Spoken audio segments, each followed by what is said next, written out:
todos, bienvenidos a otro episodio más de En Vivo de Behavioral Pills.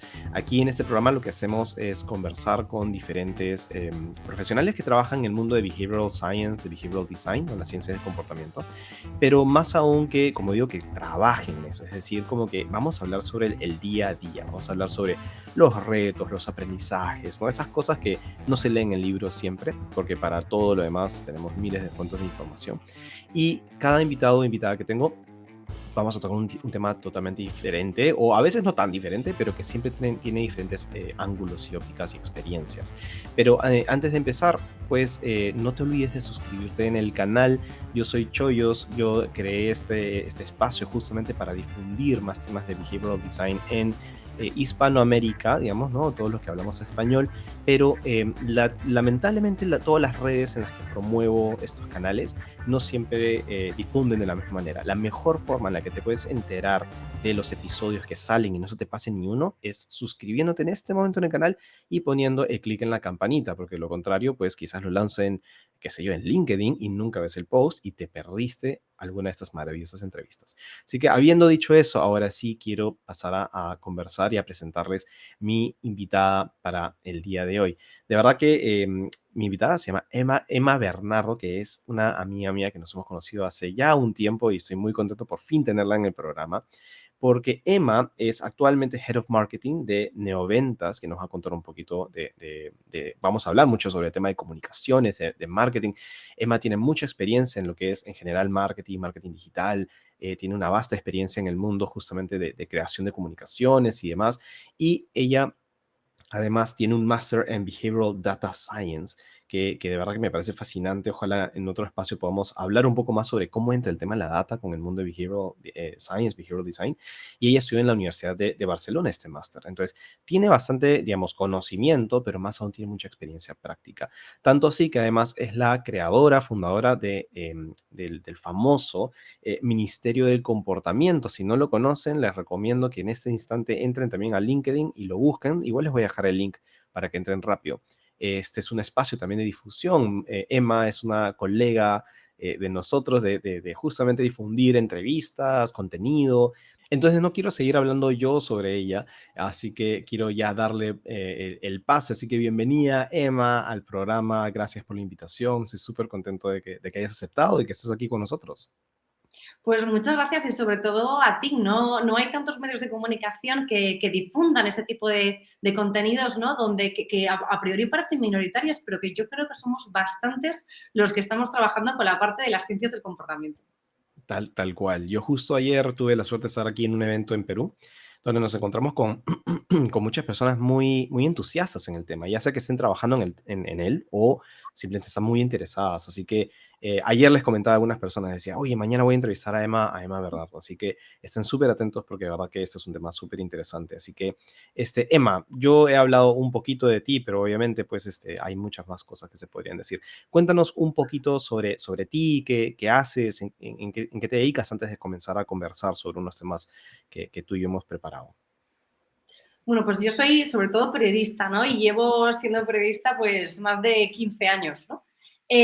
Sí que es cierto que el periodismo está bien, pero que al final tienes la sensación de que estás en un océano muy grande de conocimiento, pero que tienes muy poquita profundidad, ¿no? Y eso me llevó a hacer un máster de innovación centrada en las personas donde había una parte súper importante de investigación. Y eso me llevó a profundizar más sobre el comportamiento de las personas y me di cuenta que ese tenía que ser un buen punto de partida para poder llegar a conocer más sobre el tema. Entonces empecé a estudiar psicología y al terminar psicología me embarqué en hacer un máster que justo estoy haciendo ahora, todavía no he terminado, de Behavioral Data Science, porque creo que la intersección entre Behavioral Data, bueno, en la intersección entre los datos y las ciencias del comportamiento son bastante importantes, ¿no?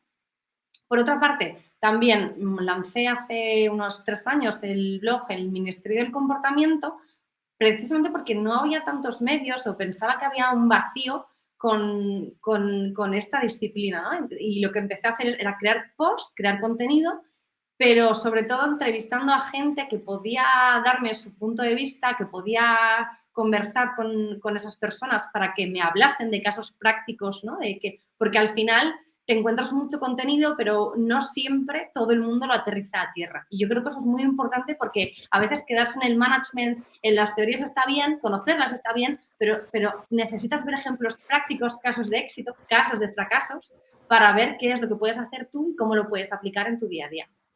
Tal cual, tal cual. Eso que acabas de decir es el motivo por el cual hacemos todo esto, ¿no es cierto? Como tú dices, hay muchos libros, hay muchos cursos, teoría hay bastante, ¿no? Pero el reto siempre es cómo lo aterrizas, ¿no? Entonces, me encanta ese background. Además, se nota tu experiencia en el tema de marketing porque te ganaste pues un super nombre, el Ministerio de Comportamiento. Yo creo que todos los que trabajamos en esto dijimos, ¿cómo no se me ocurrió, no? Qué excelente nombre. De verdad que la agarraste. De hecho, ayer le conversaba con una persona y me decía, qué bacán, suena hasta medio como que de Harry Potter, ¿no? Como si fuera el Ministerio del Comportamiento. Entonces, Emma, cuéntanos un poco, tú has trabajado mucho el tema de aplicar behavioral design en el mundo del marketing, de las comunicaciones, siendo periodista, pues los periodistas son obviamente comunicadores a tiempo completo todo el tiempo, todo el espacio. ¿Cómo sientes que ha sido, digamos, el cambio para ti en tu rol, en tu disciplina, desde que comenzaste a incluir temas de behavioral design? Como que en la práctica, ¿qué cosas sentiste que pudiste hacer un poco diferente? Bueno, yo creo que trabajar con las ciencias del comportamiento lo que te permite es conocer de verdad el cliente, conocer de verdad a tus clientes potenciales, conocer de verdad a las personas, ¿no? Porque creo que las ciencias del comportamiento lo que te ayudan es a tener claro el porqué de las cosas, ¿no?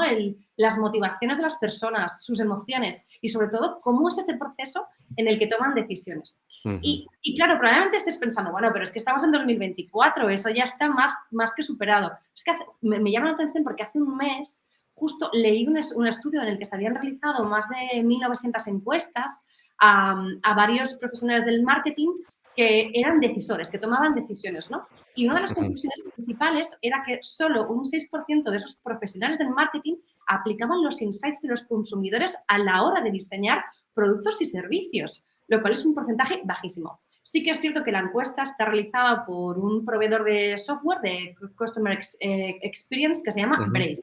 Y sí que es cierto que podemos coger un poco la encuesta con pinzas, que esté sesgada, Claro, pero creo que nos puede dar alguna pista de cómo está esta situación, ¿no? correcto. Sí, sí, sí, es totalmente cierto. Y digamos, y en este esfuerzo de entender a las personas, no sé, ¿utilizas algún tipo de modelo o sea, tienes como que así de cabecera algún modelo, algún framework que te guste más que otro, que te sea más útil que otro?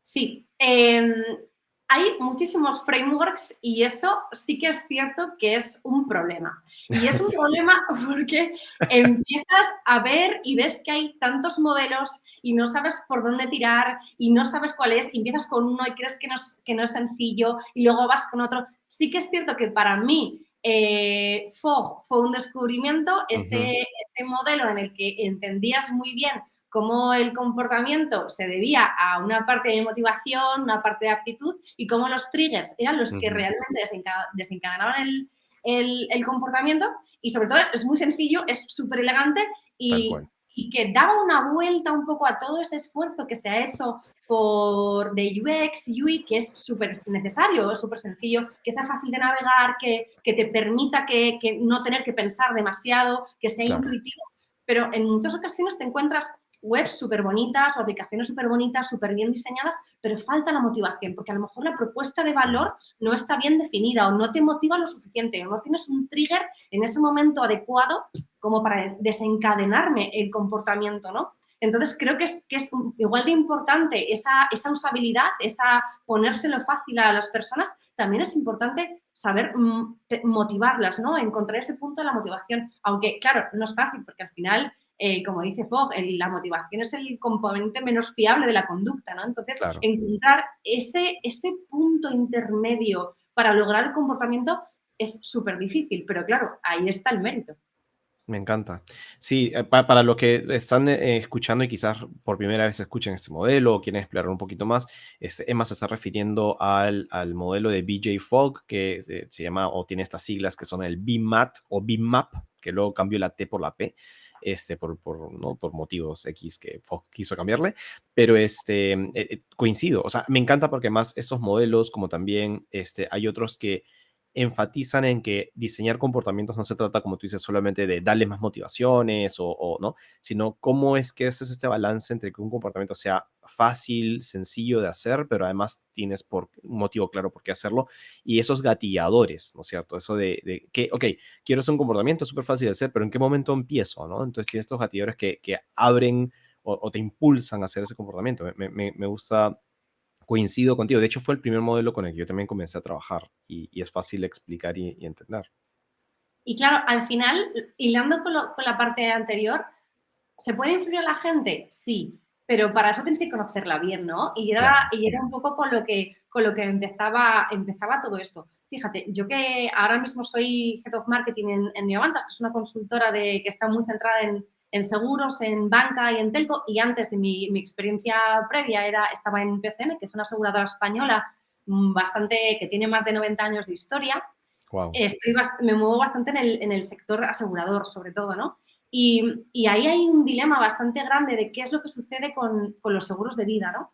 Por qué los millennials llevan muchos años, bueno, no compran seguros de vida, ¿no? Y hay muchísimos ríos de tinta escritos y muchísimas encuestas. Y yo creo que ahí viene uno de los puntos claves, ¿no? Uno de los casos de éxito, por ejemplo. Si no conoces bien qué es lo que sucede, cómo son esos consumidores, cómo son esos clientes, esas personas, esos clientes potenciales, es muy complicado influirles. Da igual que utilices el modelo de Fogg Sí. o cualquier tipo de framework, es dificilísimo, ¿no? Se hizo una serie de estudios sobre esto de por qué los millennials no compraban seguros de vida, ¿no? Y se dieron cuenta que, bueno, que al final pues tenían otras prioridades económicas, no tenían tanto poder adquisitivo como otras generaciones, quizá no pensaban en la muerte porque se veían muy jóvenes o nos vemos muy jóvenes, ¿no?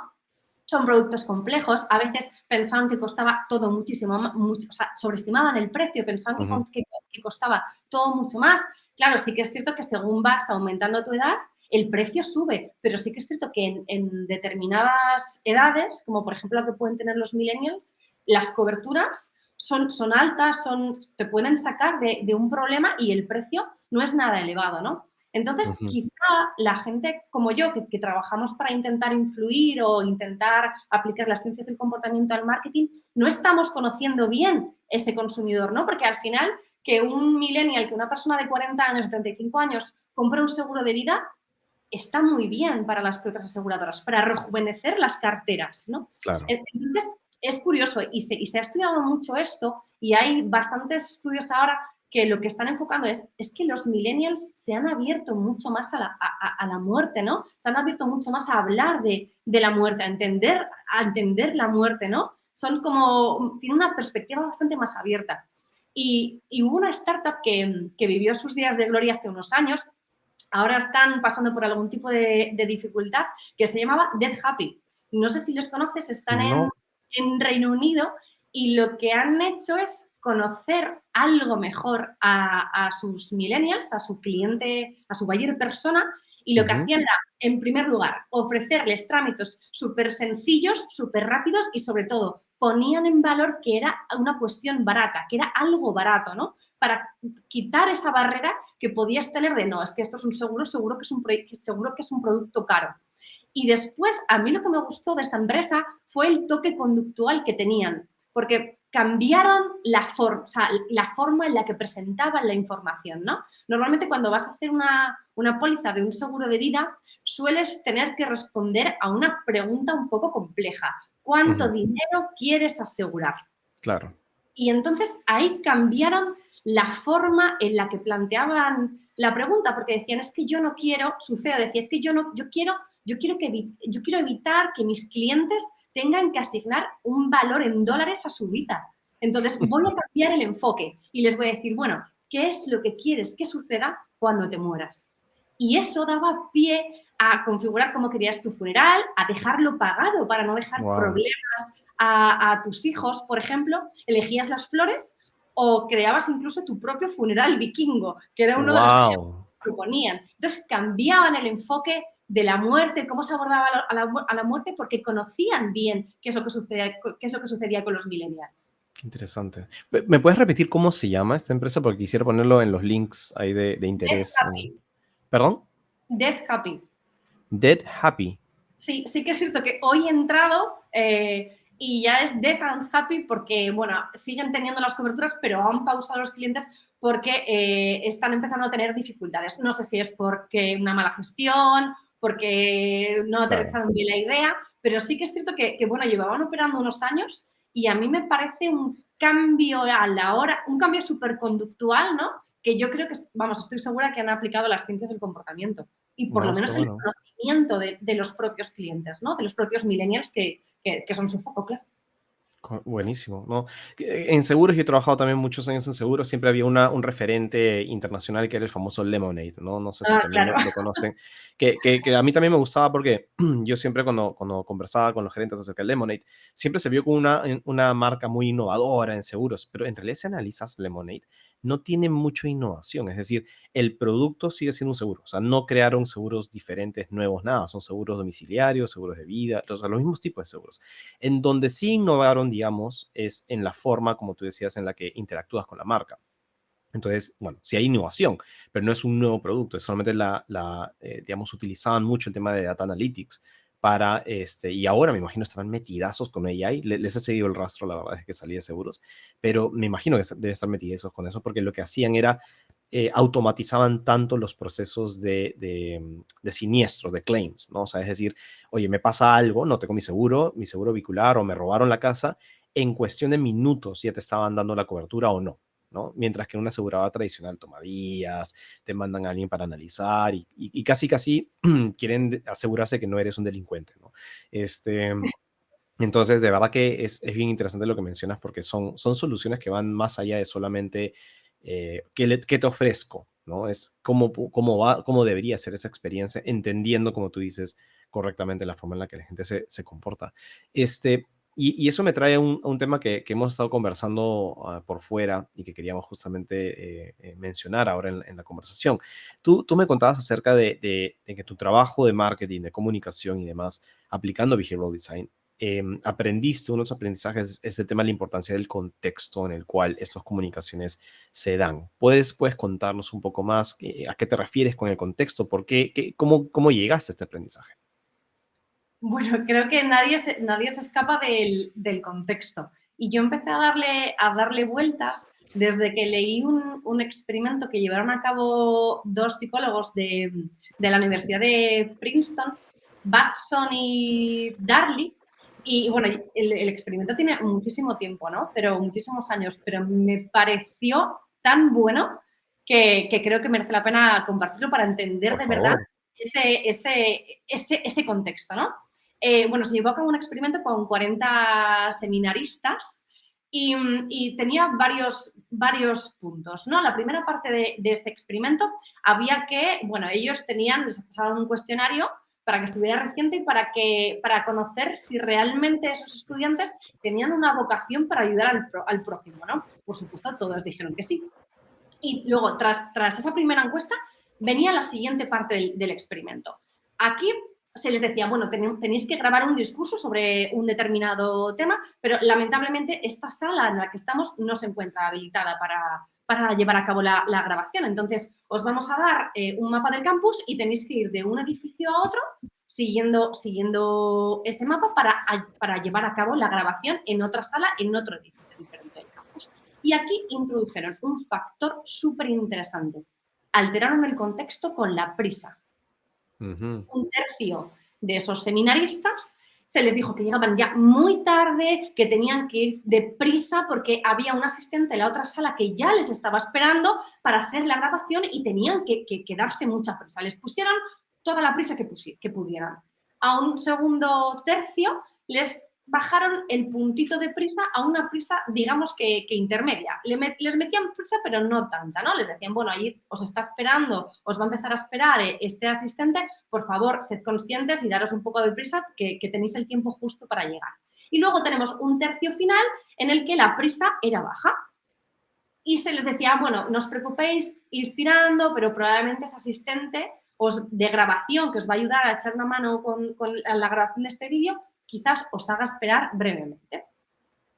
Hasta ahí tenemos la alteración del contexto. ¿Qué es lo que pasó? Bueno, pues que en el proceso de que fuera uno de ir de una sala a otra de ese campus, tenían una persona compinchada. Era una persona que fingía estar en apuros, que cada vez que se acercaba un seminarista se tiraba en el suelo gimiendo y que lo que querían ver es, ¿se pararían los seminaristas a ayudar a esta persona? Independientemente de la personalidad, valorando solo ese contexto alterado con la prisa. Bueno, el resultado fue que un 40% de los seminaristas se detuvo, ¿no? Podíamos esperar que incluso podría haber sido más, pero el principal determinante fue la sensación de apremio que estos seminaristas tenían, porque en esos 3 grupos que fueron asignados aleatoriamente, no tenían los mismos resultados. Los seminaristas que tenían la prisa máxima solo se detuvieron un 10%. Los que Wow. tenían una prisa intermedia se detuvieron un 45%. Y los seminaristas que tenían nada de prisa o una prisa muy baja, que estaban en la mejor situación con el contexto más favorable a ayudar a esa persona, eran un 63%. Ujú. Claro, al final, una de las conclusiones es que en realidad los parámetros personales parece que no tenían tanta incidencia como el contexto en ese comportamiento de los propios seminaristas, que bueno, era un grupo bastante homogéneo, ¿no? Y que era de esperar que les ayudasen. Y entonces, al final, yo creo que esto, si lo aplicamos a marketing, no me puedes decir, bueno, ya, pero esto, ¿cómo se aplica a marketing? No, claro. Aparte de entender esa importancia del contexto en los comportamientos, que normalmente solemos infravalorar, solemos pensar que la gente, sin tener contexto alguno, que la gente pues nos separa porque es más egoísta que otra, cuando en realidad no Exacto. estamos valorando ese contexto, ¿no? Claro. Y esto nos permite conocer mejor a las personas, nos permite saber que cuando una persona tiene prisa, da igual que le comuniquemos algo, que no, es posible que nos haga muchísimo menos caso y sobre todo nunca le vendas nada o le intentes vender nada a alguien que tiene prisa. Me encanta porque me haces pensar, por ejemplo, en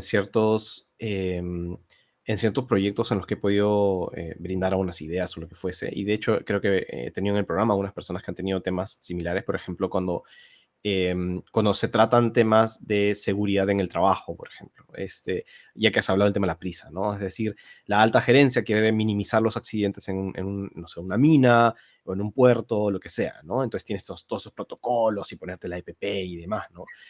Sin embargo, se olvidan, como tú bien mencionas, de cuál es el contexto en el cual esta persona se tiene que, digamos, tiene que ceñirse esos protocolos. Es decir, alguien puede estar muy presionado porque hay una fuerte afluencia de clientes y tienes que atender y pierdes de vista ciertos protocolos, te vuelves más descuidado, lo cual no significa que tú eres una persona descuidada, ¿no? Algo parecido a lo que acabas de decir, es decir, no soy una persona desinteresada por los demás en el experimento, ¿no? Sino que, oye, dado el contexto de estar tan apurado, pues esa característica mía la pasé un ratito por los costados porque estaba con prisa. Y lo mismo pasa en esos diseños y que em, muchas veces las empresas o las gerencias suelen pensar que el problema es el colaborador, ¿no? Es la falta de compromiso, son irresponsables, ¿no? Y quieren hacer campañas para volverlos más responsables y te olvidas de que el problema no es el colaborador, el problema es el contexto en el cual le estás pidiendo al colaborador que haga un comportamiento. Entonces me encanta tu experimento y cómo Ojalá se fuera mío, ¿eh? conecta. Bueno, el experimento que nos has compartido, pero creo que es muy importante. Y no sé si en alguna, recuerdas alguna situación donde hayas estado haciendo un diseño, una comunicación, alguna campaña, lo que fuese, donde dijiste alto. O sea, ¿cómo va el contexto aquí? ¿Cómo traes eso en la práctica?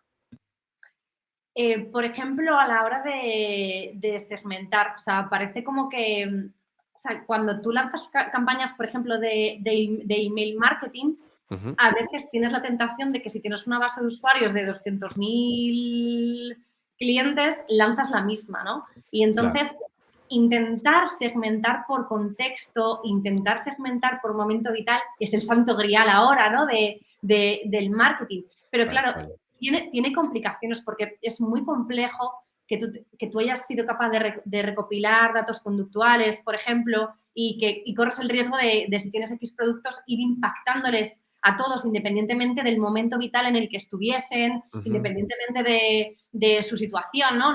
Te pasas lo fácil o quizá lo más accesible para todos, que que no necesariamente es a lo que quieras, sino lo que tienes, ¿no? Tú tienes las herramientas que tienes y juegas con ellas. Es, bueno, pues segmento por características demográficas. Entonces, me cojo un segmento de población de 30 a 45 años y independientemente del contexto que tengan, pues me lanzo y les mando el mismo producto y luego otro producto y luego otro producto. Al final, creo que terminas quemando la base de datos. Sí que Claro. es cierto que hay formas de segmentar por datos conductuales sacando esos datos conductuales de los propios datos demográficos, ¿no?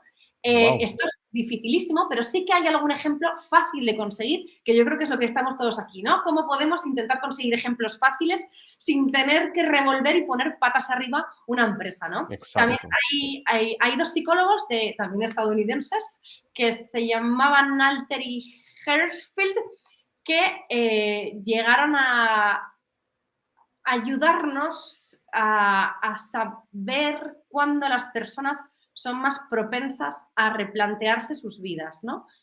La respuesta es cuando su edad termina en 9. Y de hecho acuñaron el concepto Nine Enders. Hicieron una serie de estudios en los que tú podías pensar que esa gente era más propensa a replantearse la vida y podía llegar a tomar decisiones más drásticas y lo experimentaron en cuestiones como suicidarse, cometer Wow. infidelidades o incluso correr una maratón.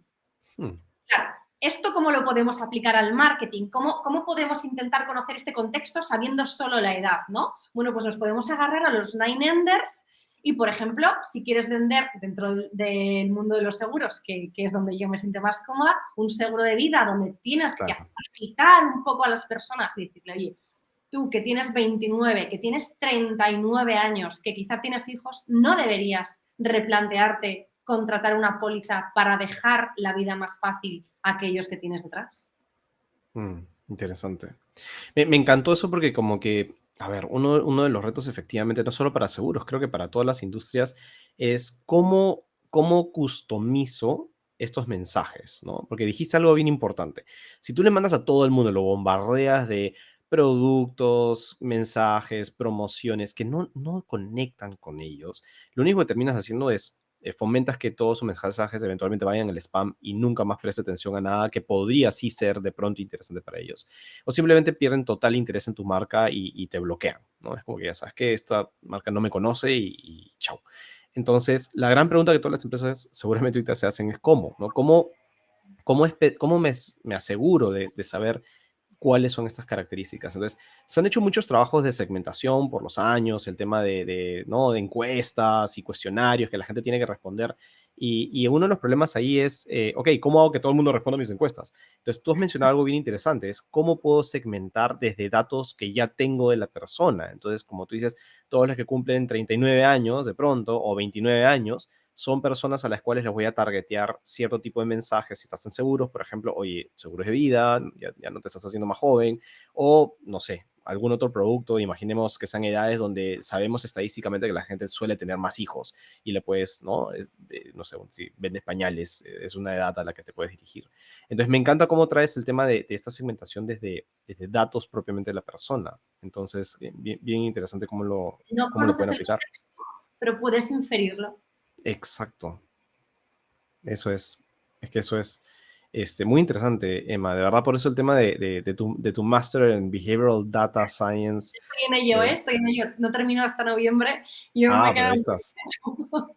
Ok, estás terminándolo en noviembre, pero es una nada y de verdad buena apuesta porque con el AI que se está desarrollando y toda la tecnología relacionada con datos, esta cosa no tiene cuándo parar. Emma, otra cosa que conversamos por fuera era sobre estos retos este, mm, de aplicar behavioral science, behavioral design en las organizaciones. Y una de las cosas que mencionaste, porque ahí estamos con los minutos y quiero estar seguro de tocar ese tema porque me encantó cuando me lo mencionaste, ¿no? Es el tema de cómo luchas contra esta idea que la organización podría tener de que cuando uno trae ya sea sus teorías, sus modelos, sus propuestas de behavioral science, algunos lo puedan ver como, oye, pero eso es sentido común, ¿no? no, eso se me puede haber ocurrido a mí, o eso yo ya lo hice, y sin saber de tanta ciencia, etcétera, etcétera. De hecho, como anécdota, yo hace mucho tiempo hice un video aquí en el canal analizando el partido de fútbol, la final del mundial que hubo de Argentina con Francia, ¿no? E hice un análisis medio psicológico de por qué la gente reaccionó de la forma que reaccionó ante ese partido. Y tuve muchos comentarios bien interesantes como diciéndome, oye, tanta vaina para decir algo tan simple, ¿no? Entonces, ¿cómo te ha ido con eso? O sea, cuéntame un poquito tu experiencia, porque cuando lo escuché, conectó mucho con lo que yo también vivo. Bueno, una cosa que decías al principio es que las organizaciones están llenas de behavioral economics lovers, ¿no? Gente que ha empezado a leer, porque claro, ya al final hay varios premios Nobel que han contado eso, el libro de Natch se ha popularizado mucho y entonces hay gente, sobre todo que yo creo que en marketing y comunicación hay mucha más, que ha leído eso y han dicho, oye, es que yo también también quiero aplicar esto en mi día a día, ¿no? Claro, no siempre es fácil. El paradigma está en el BVA, donde Carlos Torres, que antes era el ex CEO cuando se puso en marcha y ahora es el presidente, pues claro, era un behavioral economics lover, con lo cual desde arriba abajo es todo mucho más fácil, ¿no? Pero no, todavía no es así. Yo creo que esto va a cambiar, pero todavía no es así. Entonces, cuando tú eres un behavioral economics lover y estás dentro de, por ejemplo, un departamento de marketing y comunicación, tienes que persuadir e influir a tu propio jefe para ir poco a poco introduciéndole dentro de todo esto, ¿no? Y es cierto que es muy habitual que te digan, bueno, pero esto es lo que siempre sucede, ¿no? Esto es el sentido común. Pero sí que es cierto que las ciencias del comportamiento, una de las cosas más curiosas que tienen es que a veces forman parte de ese sentido común y otras veces no, ¿no? Por ejemplo, a mí hay un sesgo que me encanta porque lo ves por todas partes, que es la falacia del coste hundido, ¿no? La falacia del coste hundido es que al final tenemos una Sí, tendencia a claro. seguir invirtiendo tiempo, dinero, energía en proyectos que son una mala inversión, pero como no podemos recuperar esa inversión inicial, pues nos empeñamos en seguir y seguir y seguir, ¿no? Y eso pasa muchísimo en las pequeñas empresas, ¿no? En las startups de, oye, es que yo he invertido ya $500,000 y escucha, es que no, yo tengo que volver a recuperar ese dinero y te sigues endeudando y te sigues endeudando y endeudando más. Y claro, es como, pero sabes que tienes que parar, pero nunca encuentras ese momento para tirar abajo o para dejar ese proyecto que tanta energía y tanto dinero te ha consumido, ¿no? Luego también está, sobre todo, la paradoja de la elección, que yo eso lo he vivido en proyectos donde estábamos súper centrados en somos súper digitales y buscamos la hiperpersonalización, o sea, no necesitas pagar por nada más que no necesites utilizar, en cuestión, por ejemplo, de un seguro, ¿no? Y dábamos un montón de opciones y un montón de opciones. Hombre, claro, lo que te dice a veces el sentido común es, oye, si a mí me dejas elegir y me das un montón de opciones, fantástico y maravilloso, voy a ser mucho más feliz y voy a configurar el producto tal y como yo quiera. Y luego te enfrentas a todas esas pantallas en las que tienes tantas opciones por elegir. Algunas no las entiendes porque la parte de aseguradora tiene sus pros y sus contras, ¿no? Y uno de los contras que tiene, que tienes que luchar desde el departamento de marketing y comunicación, es que la gente entienda las coberturas que está contratando, ¿no? Y llegan y se encuentran pantallas y pantallas de coberturas que son difíciles. ¿Y qué hacen? Abandonan porque tienes tanta saturación y tanta sobredosis de opciones que, pese a que va en contra de ese sentido común, bueno, también está el otro sentido común de las que te da las ciencias del comportamiento que te permite saber el por qué, ¿no? Y sabes que la paradoja de la elección puede ser tu buena aliada siempre y cuando la tengas en cuenta, ¿no? De todas formas, el problema de no saber expresar bien a qué se dedica un behavioral designer, alguien que trabaja con las ciencias del comportamiento, no me pasa a mí ni nos pasa a todos. Yo creo que es una cuestión que está bastante extendida, desde cuando Sí, tu abuela te pregunta a qué te sí. dedicas, ¿no? Hasta que vas a una cena de amigos y te dicen, pero no me ha quedado claro qué haces. Tú trabajabas, eras Sí. periodista, ¿no? ¿Y qué tiene que ver la Es, psicología con el periodismo? Eso es tan cierto. A mí me pasa con mucha frecuencia que mi madre me escribe preguntándome de nuevo, pues, volver a contarme exactamente, y ella es psicóloga, pero es como exactamente qué es lo que hace, porque, no sé, le quiere explicar a una amiga a qué se dedica su hijo, ¿no? Entonces, efectivamente, sí, sí, sí, sí te entiendo perfecto. Y está Este, extendido y tan extendido que incluso en Irrational Labs tienen un post dedicado a que tú expliques si vas a una cena de amigos qué es lo que haces si te dedicas a behavioral design o a las ciencias del comportamiento, ¿no? Y te dan 3 tips como súper clave para que te ayuden a entenderlo porque entraña una dificultad que probablemente a ellos, a Ariely también le haya sucedido, ¿no? Que es lo curioso de Totalmente, esto, ¿no? Lo que te decían era, oye, tienes que crear un modelo mental, igual que los tal cual. abogados. Tú le dices a tu abuela que eres abogada y tu abuela sabe lo que haces. Si eres Exacto, profesora, tu abuela sabe lo que haces y el resto del mundo también, ¿no? Pero con las ciencias del comportamiento no siempre es así. Entonces lo que te dicen es, oye, mira, tú lo que tienes que hacer es asociarlo con la psicología, con los test A/B, que son fáciles de aterrizar, ¿no? Con la investigación de experiencia de usuario, que ahora que tan de moda está y que ellos sí que han conseguido crear ese marco mental, ¿no? Incluso te ayudaban y te decían, no, mira, tú les tienes que explicar que las ciencias del comportamiento lo que hacen es utilizar la psicología para intentar entender cómo la gente toma decisiones y tratar de cambiarles la conducta, ¿no? Luego te decían, y una vez que tengas eso, lo que tienes que hacer es un impulso de validez. Es decir, decirles, mira, afortunadamente hay empresas como Uber, Microsoft o Google que me lo están poniendo más fácil. Ellos están utilizando estas ciencias del comportamiento y están teniendo buenos resultados. Y ahí parece como que la gente ya va centrando un poco más, porque tú piensas, bueno, si Google lo hace, pues a lo mejor tiene un poquito más de sentido lo que me está contando esta mujer, ¿no? Y luego al final es como, bueno, cuando ya los tengas bien conectaditos, pues es súper importante que les digas, bueno, al final, ¿yo qué es lo que hago en mi día a día si trabajo con las ciencias del comportamiento? Bueno, pues busco solucionar problemas, construir esas soluciones que intentar que funcionen y sobre todo que vayan dentro de ese río de cómo las personas toman de verdad las decisiones. me encanta, me encanta, me hace muchísimo sentido, porque de verdad es un reto bien grande para no solamente explicar qué hacemos, sino también venderlo, ¿no es cierto? O sea, para finalmente cuando tú quieres promocionar, tú decías, ¿no? ¿Cómo convenzo a mi jefe para que nos dé más espacio para hacer este tipo de experimentos, lo que sea? Tienes que explicarlo bien, tienes que ser súper claro. Entonces, y el reto de las ciencias o el diseño de comportamientos es que es bien amplio, ¿no es cierto? Es decir, podemos resolver muchos tipos de problemas de comportamiento. Entonces, también cómo lo aterrizamos un poquito más, ¿no? Entonces, me parece súper válido. No sé si me puedas luego compartir el link de ese blog de Irrational Labs. Creo que muchas personas querrían verlo. De hecho, voy a apuntar para no olvidarme de ponerlo, porque a veces siempre digo, voy a ponerlo en los comentarios y luego me olvido. Pero está súper, va a ser súper útil, así que gracias por compartirlo. Emma, como te decía, se nos va siempre acabando el tiempo, tantos temas que podríamos estar conversando. Me encantaría si nos pudieras compartir algún tipo de, no sé, de palabras de sabiduría que siempre me gusta pedirle a mis invitados, considerando todo lo que hemos estado conversando, porque hemos estado hablando de varios temas con respecto a, ok, cómo entra el diseño de comportamientos en el marketing, cómo lo definimos, cómo se vende, cómo se promociona o se explica.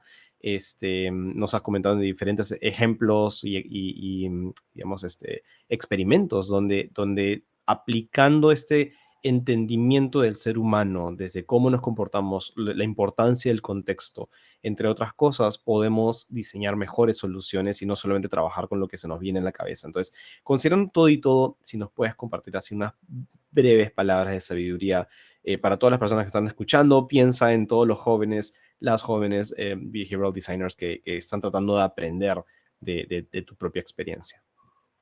Bueno, yo creo que al final nosotros estudiamos los sesgos y hay veces que los aplicamos en nuestras campañas o nos aplicamos en nuestros día a día y otras veces no podemos, ¿no? Entonces, yo creo que es importante tener tranquilidad, pensar que en ocasiones es posible llegar a hacer segmentaciones súper complejas o que puedan tener mucho éxito como los Nine Enders y a lo mejor llegas, lo pones en práctica y no funciona, ¿no? O buscas documentación sobre determinadas poblaciones donde sí que ha funcionado determinados experimentos, tú lo pones en marcha y de repente a ti no te funciona, ¿no? Yo creo que una de las cosas más importantes es validar las hipótesis y sobre todo conocer lo suficiente a tu cliente, a tu potencial cliente o a tu buyer persona como para crear hipótesis que sean certeras, ¿no? Y que estén basadas en datos, que no sea una cuestión de intuición, que la intuición está bien, pero yo creo que los datos están aún mejor, ¿no? Y sobre todo, no desanimarse. y contrastar tus hipótesis, porque tus hipótesis pueden tener sentido en el papel, porque el papel lo aguanta todo, pero después necesitas conseguir que las personas logren esos comportamientos que tú quieres, ¿no? Entonces, solamente tienes que experimentar en la medida que tú puedas, porque hay empresas que desgraciadamente, por volumen de carga de trabajo que tienes, por los pocos recursos que tengas, porque estés empezando, porque eres una startup y que solamente estás tú, no siempre es fácil conseguir hacer esos experimentos, ¿no? Pero yo creo que lo importante es no desanimarse, tener calma, tranquilidad y tener en cuenta un sesgo que para mí es fundamental, pero que me ha ayudado a nivel personal y a nivel laboral. Y además es un sesgo bastante poco conocido, ¿no? Que es el sesgo de la necesidad de actuar que tenemos, ¿no? El sesgo de la acción.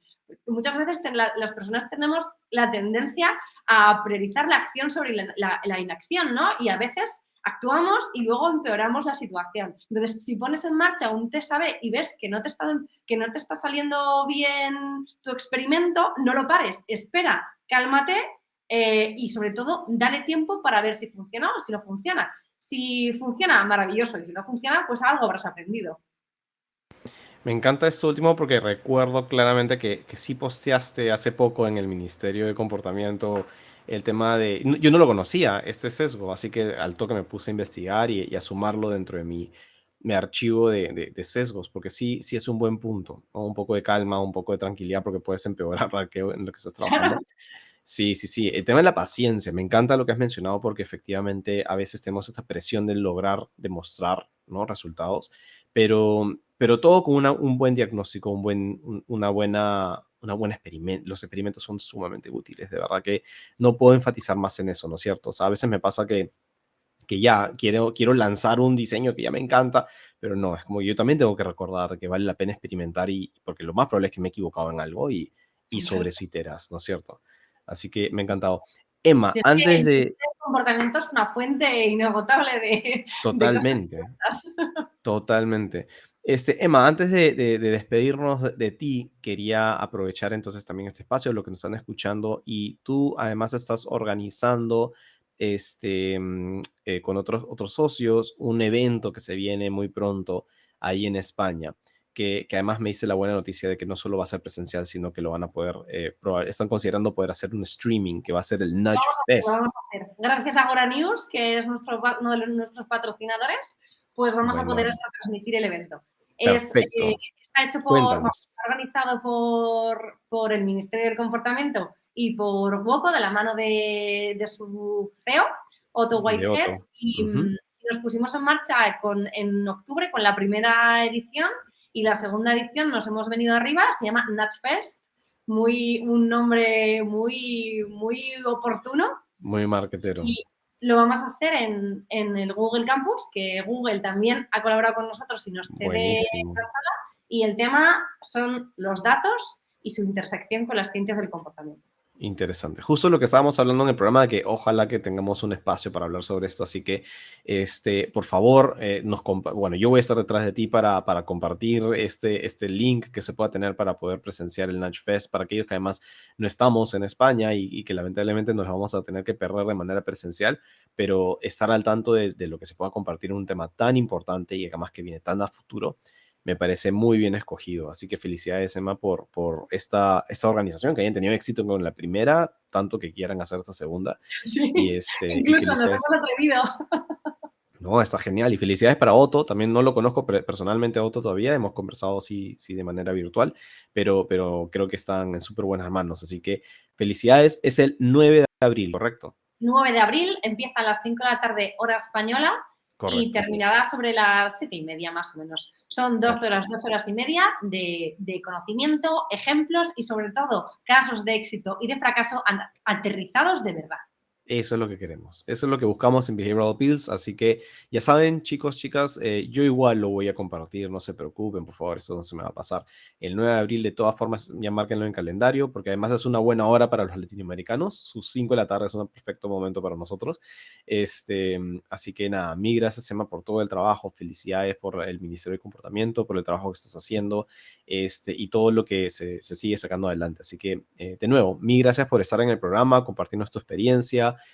Ya saben, chicos, por favor, busquen a Emma en redes, sigan el Ministerio de Comportamiento, de verdad es una muy buena fuente de información. Ya les acabo de contar, yo que creía que ya me sabía casi todos los principios, no, Emma me trajo uno que jamás había escuchado, así que buenísimo, ¿no?